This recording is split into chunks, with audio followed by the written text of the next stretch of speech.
سواء كنت عاد بديتي او لا قديم في التجاره، مثل هاد العروض غادي تسبب لك مشاكل ومتاعب في التجاره ديالك، بحال هاد العروض اللي كنتكلموا عليها. وقتاش كنديروا العروض؟ فاش يكون عندك الركود، يعني واحد الفتره في السنه كيكون الركود. مثلا دابا فاش يبغي يخرج الصيف تبغي لك الحوايج ديال الصيف، او لا فاش يخرج البرد تبغي لك الحوايج ديال البرد، او لا كان شي ازمه بحال هكا اقتصاديه تبغي تفك عليك، كدير شي عروض دير تخفيضات. ولا انت كتقول بغيت نطلع في الكليان ديالي ندير لهم شي عرض. خويا اختي ما تنقصش من الثمن، يعني باش تجلب الزبانه. علاش؟ لان فاش تبغي ترجع للثمن ديالك العادي الاصلي غتولي في المشاكل مع الكليان. تقدر هنا داك النوع ديال البضاعه اللي عندك صعب عليك انك تسلكها وتنفر منك الكليان. كيفاش كنديروه؟ مثلا تنقولوا غتاخذ هاد البياسه هادي غنعطيك معها شي حاجه اخرى اللي كتمشي معاها صغيره، اولا كيف تيديروا جوج بوحده. علاش؟ لان كتبغي تليكيدي واحد النوع ديال السلعه، ماشي عندك الكل يقول لك واه البارح تدير جوج اليوم وحده، هذاك تسمعي عرض. ولكن هنا فاش تكون داير جوج بوحده اولا كتاخذ حاجه نعطيك مع حاجه هذيك عاديه. الله يرضي عليكم، الانسان فاش يكون يلاه دخل واحد المجال ما يبغيش يدير في ديك اللعبه ديال اعاده اختراع العجله. شوف اي مجال راه سبقوك ليه الناس وطاحوا وناضوا، انت عاد جاي باغي دير فيها مبدع. واصلا الابداع اش كيقول لك غتبدا من يسالوا الناس. انت غتتبع ما داروا اللي قبل منك وخالفهم شويه وما ديرش عاوتاني ديك خالف تعرف. لان بزاف ديال الامثله راه هي ماشي كلها صحيحه وماشي كلها كتطبق في جميع المجالات.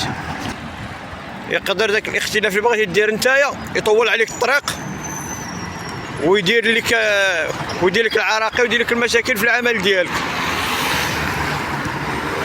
لهذا بالنسبه للبيع والشراء بحال ديك العروض اللي قلنا ديال انك طيح في الثمن باش تشد الكليان، راه كيتمشي حويجات انت اللي باقي ما عارفهمش، خصوصا الناس اللي عاد باديه. اما الناس اللي طاحت وناضت في البيع والشراء انت يلاه حصل تعرف كيفاش يسلك راسو. انت ديما فاش تكون داخل واحد المجال راه كيبانوا لك شي مساحات كبيره، بحال مشيتي للبحر كتلقى واحد البلاصه هادئه كتقول هنا اللي غادي نعوم فيه ما فيش لماج. راه خويا راه تما صعيب عليك ديك البلاصه الهادئه، راه شي حفره كبيره تما كتسناك، ولا تقول هاد المجال باقي فيه الغفله. راه المغاربه ما خلاو حتى تقوى ما طلعوا عليها. لهذا تكايس اخويا تكايس اختي، حدو اخواتك شد معهم الصف.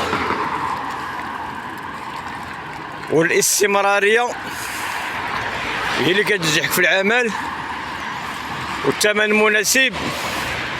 انت الا بغيتي دير شي تخفيض بحال هكا شي بروموسيون ما تكونش شي حاجه اللي هي شي واحد فرق كبير. علاش؟ لان في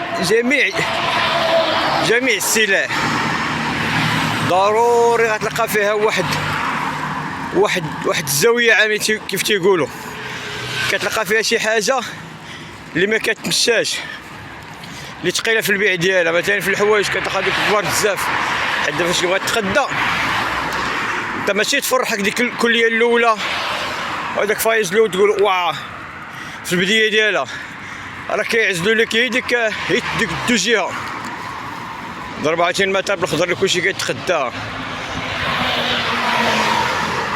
علاش دابا الخضره في الصباح كتلقى غاليه في العشيه كتبدا ترخص؟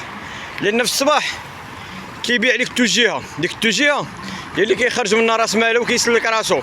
في العشيه باش ما باع ديك الساعه خرج راس مالو وكذلك البيع والشراء ديال الحوايج اخرين. راه كاين شي موديل اللي كيتباعوا هما الاولين هذوك ما طلع فيهم الثمن، غيجيو صحاب الحال يديو ديك الكباس اللي زوينه بداك التخفيض والصدق نتاع حاصل. راه الفيديو اللي قبل من هذا راه شرت لكم المتربصين والمتربصات. بغيت ندخل البيع والشراء المره الاولى في الحياه كلها، فيما دخلت الا خدم مع الشركه الاداره، حياتك الزوجيه، حياتك في الصداقه، ديما تدخل بحذر. ديما دير فاش تبغي دير خطوه، دير خطوه ودير بحساب اللي غادي ترجع الخطوه الاخرى للور، ماشي غادي دير خطوه وتطلع ديرك لقدام. ديما دير بحساب ديك الخطوه اللي غترجع بها للور كيفاش غدير ليها. يا تبارك الله عليكم اخواني اخواتي، استودعكم الله الذي لا تضيع ودائع. نشوفكم موضوع جديد، فيديو جديد، تهلاو لي فراسكم.